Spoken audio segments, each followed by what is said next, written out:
along the way here, we have to go underneath the Suez Canal.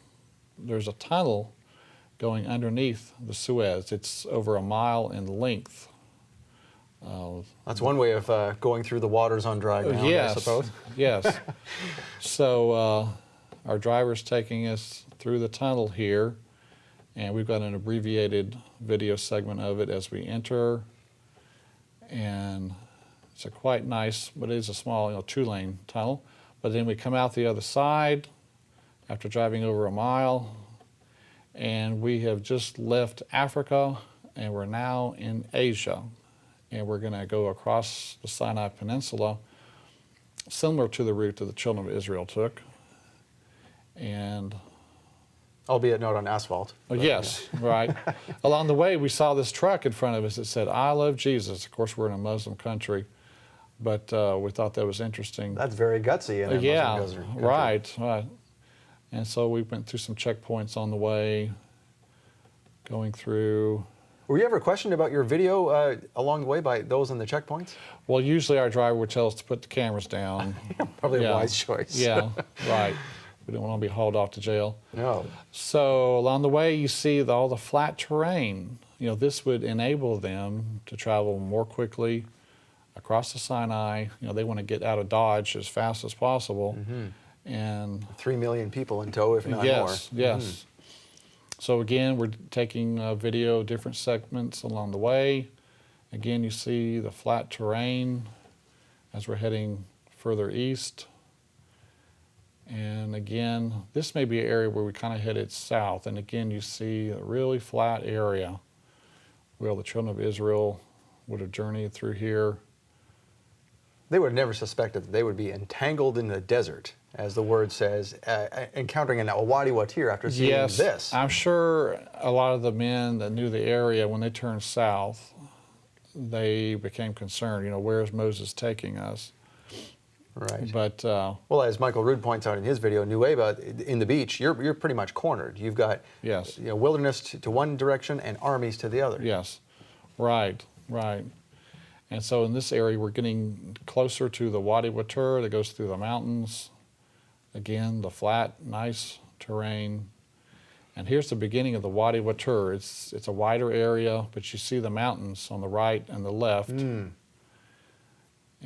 plenty of room through here. It's a nice, generous, wide area. You almost wonder if they thought, great, we're going to be hidden in here, and that's going to be a good thing. Yes. But was not the case. They found out later, they came to a stop. So here's the wadi we're going to travel through to get to the large beach there. And this is where it will exit later. This is from Google Earth. Can you imagine getting millions of people through there? That would have been a feat in itself. It became tight at some point. But in the distance, we see the mountain we'll head to later in our next segment, Mount Sinai over in Saudi Arabia. But you can see the orientation of the crossing site to the Mount Sinai in this graphic here. So here we are, we're going through the Wadi Watir. We see the mountains. This is a nice wide area that we stopped. And it's still fairly passable here. Yes. Does not look like a threat at all. Right. But as it gets narrow, we can see here it's much narrower. And things were a bit congested. And there is nothing there. I mean, no wonder they were concerned. There's no food, there's no water. Yes. Just a bunch of rock. And right. so... And you can't take your wagons over top of these mountains here. No. Look how steep this is. We have to remember, there's no asphalt in that day. I mean, there's no smooth road. They're feeling every bump. They're yes. likely twisting ankles trying to get away so fast. Exactly. And so, winding our way through this narrow area, it gets more and more narrow. Here we make a turn through a narrow spot. And I think we may pan up at some point, and you can see how steep these large mountains are. So it says in Exodus 14, they're entangled in the land, the wilderness hath shut them in.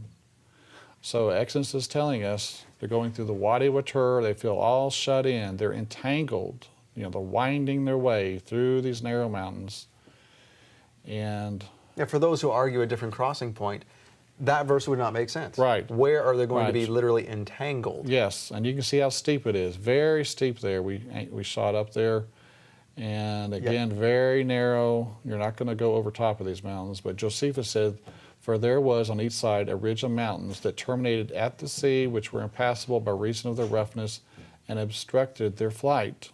So again, he is agreeing with what the Bible is saying about the mountains. And even with more detail that would further prove. That it's terminating at the sea.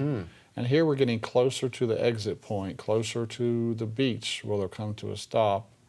In the distance are the end of the mountains. And this is the end of the Wadi Watur. You can see here where it's washed out recently.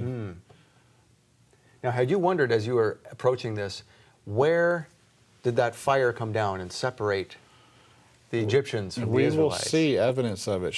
Really? Yes, we will show that to you. So here we're getting closer to the exit point of the Wadi. In the distance is the beach, and past that we can see in the distance now the water of the Gulf of Aqaba. Now there's something on that beach modern, is there not? There's some kind of, there's some buildings there. There is, and we'll see that, yes. So there's the Wadi we traveled through. We're now at the beach at Nuweiba. And now we're going to show you the second way to get to the beach, and this would be from Israel. Here's Eilat. It's Saturday evening. The day is ending, and the next morning we're going to head out through the Israeli exit point and then go over into the Egyptian border station here. And so the Taba Gateway, and we had our driver waiting for us, ready to take us. We're heading south about 50 miles, heading down to Nuweiba. And this is the Israeli way.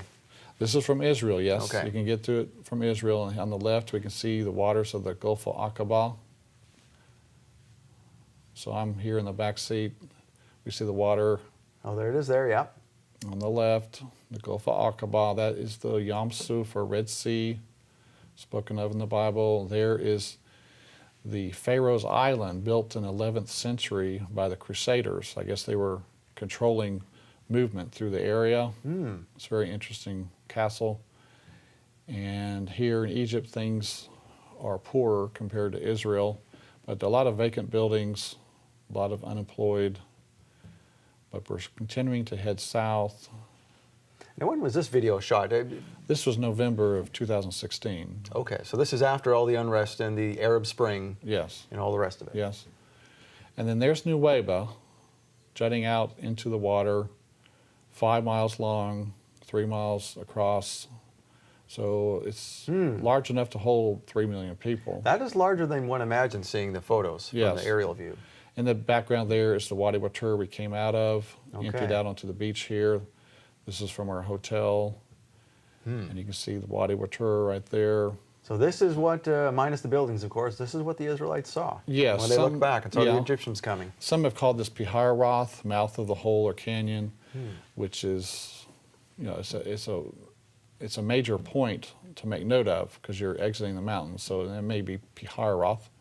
And then here is sunrise the next morning. You can see the beautiful mountains over there in Saudi Arabia and the sun coming up over the mountains. So very interesting. It's nice to be right there at the Red Sea crossing. And here we're panning across. You can see the mountains of Saudi Arabia. So that's where they are going, but they have no idea how they're going to get across. How they're Can going to you do it. imagine being on that beach, looking at that, saying, Moses, what have you done? No wonder they thought that we're dead. Right. But of course, Moses had full faith in God, that God would do something. He didn't know exactly what. But so here we are, taking a look, heading, that's a viewing to the north. Our guide wanted us to come to his house for breakfast. He had his goats out front. Oh.